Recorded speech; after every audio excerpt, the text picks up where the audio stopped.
This is one of my favorite topics.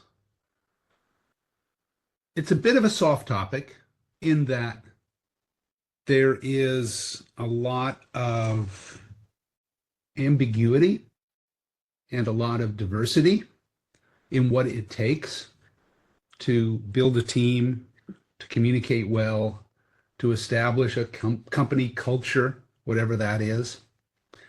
And it's not at all clear that there is a right culture, a best culture. But there certainly is advantages in having a common foundation such that you can anticipate what other people are going to do. You know what the rules are. So you know what kind of priorities people have. And understanding what people are biased towards doing is very useful because it allows you to move forward with greater confidence. At the same time, making assumptions about what other people are going to do without communicating with them is really a blunder. You cannot know exactly what they're thinking, and it's often critically important that you understand. And so culture is not a substitute for communication, though sometimes people treat it that way. Oh, that's not the way we do things here. Well, that may or may not be the right guidance in a situation.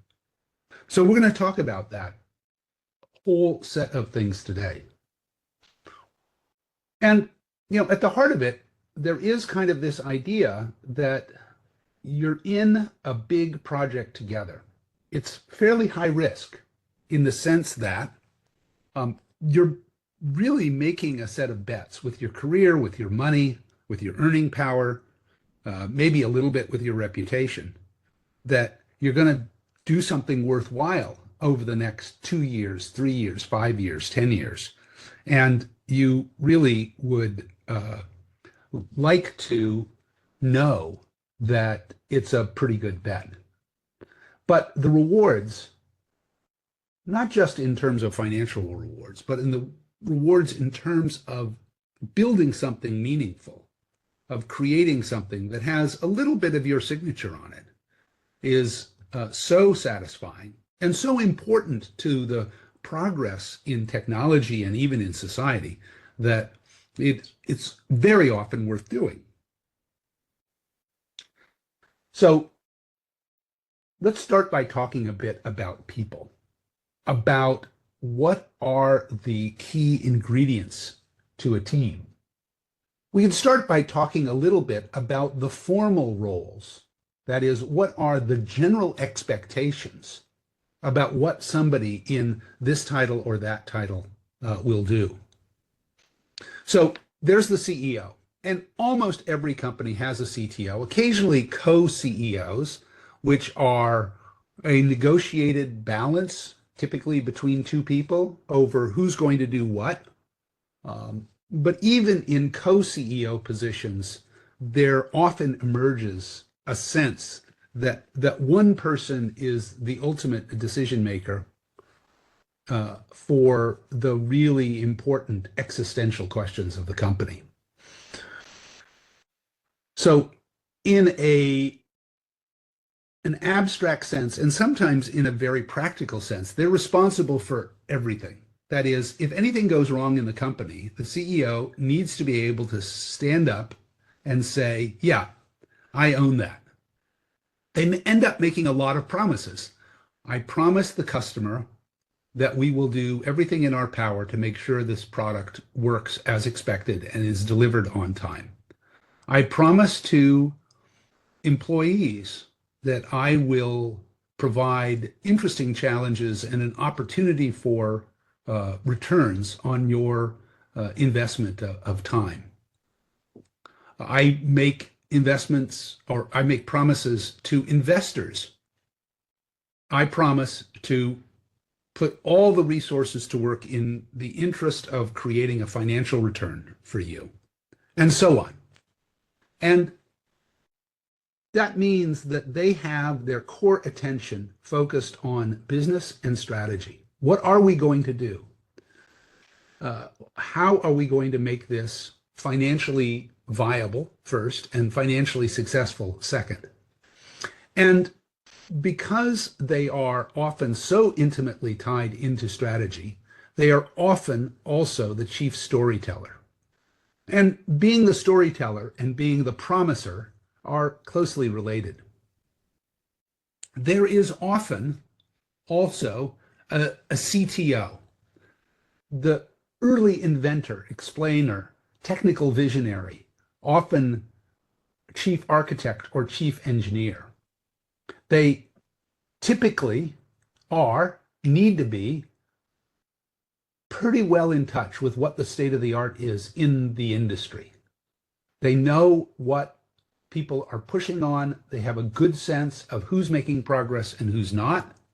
And they are often a key storyteller as well. And then over time, you develop a senior, experienced leadership team. And they typically have two characteristics. One, they are domain experts. The head of engineering knows a lot about building and releasing products. The head of sales knows a lot about talking to customer. The controller, who sometimes evolves into a CFO, more related to what you would find in a big public company, knows a lot about finance, regulation, compliance with standards, communication and understanding of financial models, is often the person whose job it is to say no. No, we can't afford that. No, that's too risky. No, that will get us into legal trouble. These people often grow up into being the most significant people managers, in that each of these areas may have significant teams. Engineering and sales, in a sense, are the two big pillars of most successful tech companies. And to some extent, the product team and the financial and administration team are smaller teams. Now, obviously, if you're in something which is doing a lot of selling through partners and channels, then whoever it is that manages the channels, the distribution, plays a very significant role. So, for example, in B2C companies, the head of products and marketing is often a very significant figure. They're all really important. It really has more to do with what the size of the teams are. There is the role of the board of directors. They are, in a sense, the team organized for, controlled by the investors.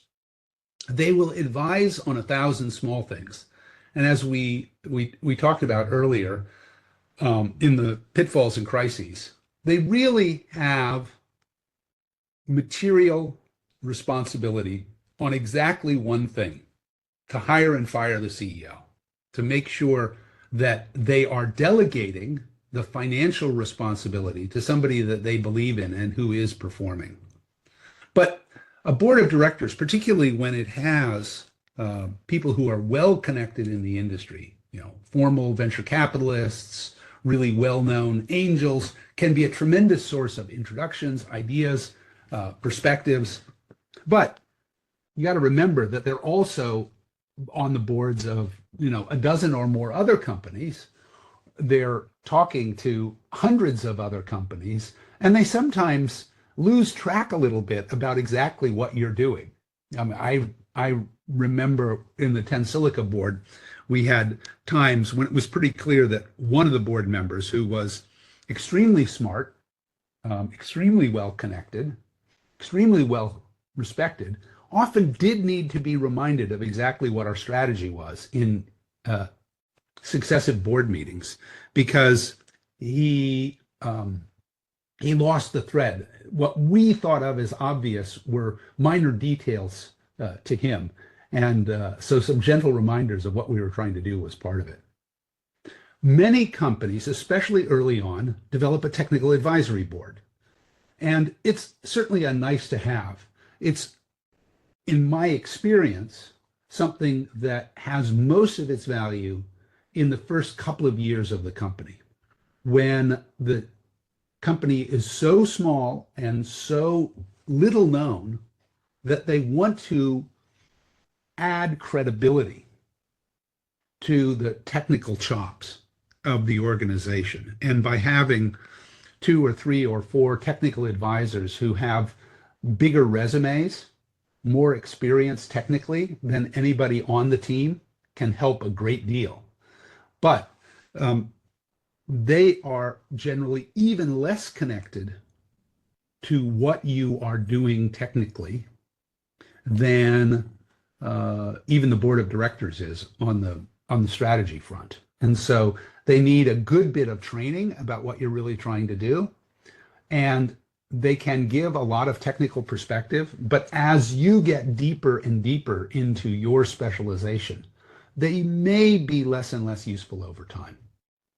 And so I certainly found it extremely useful to have a technical advisory board. But by the time I got to year 3 or year 4, it was more out of continuity and respect than it was because I really thought that the team was relying on the tab to do things. And then there's another category that I think is really important, and I think about quite consciously in building up a team, and that's the fun people. Now, I don't think of myself as the fun person. I'm not the one who dreams up crazy videos to do, or Christmas parties, or fake press releases to send out on April Fool's Day. But there are people who gravitate to that, and they play an incredibly important role in helping to set the tone. Because working at a company, devoting so many hours a week, needs some leavening. It needs some yeast. It needs something to make it bubble up.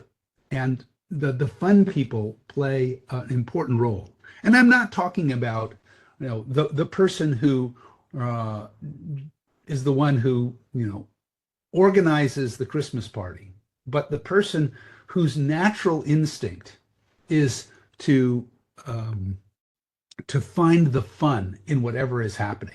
Sometimes it means making light of setbacks. Sometimes it means gently mocking pompous executive behavior. People who are sometimes great organizers and sometimes maybe a little bit of the court jester in the organization, to keep us all balanced and honest and human and thinking about the bright side of things. And in every organization that I've been in, there's always somebody who steps up into that position. You don't hire for it, really, though hiring people you like and you think are fun and interesting is one good criteria.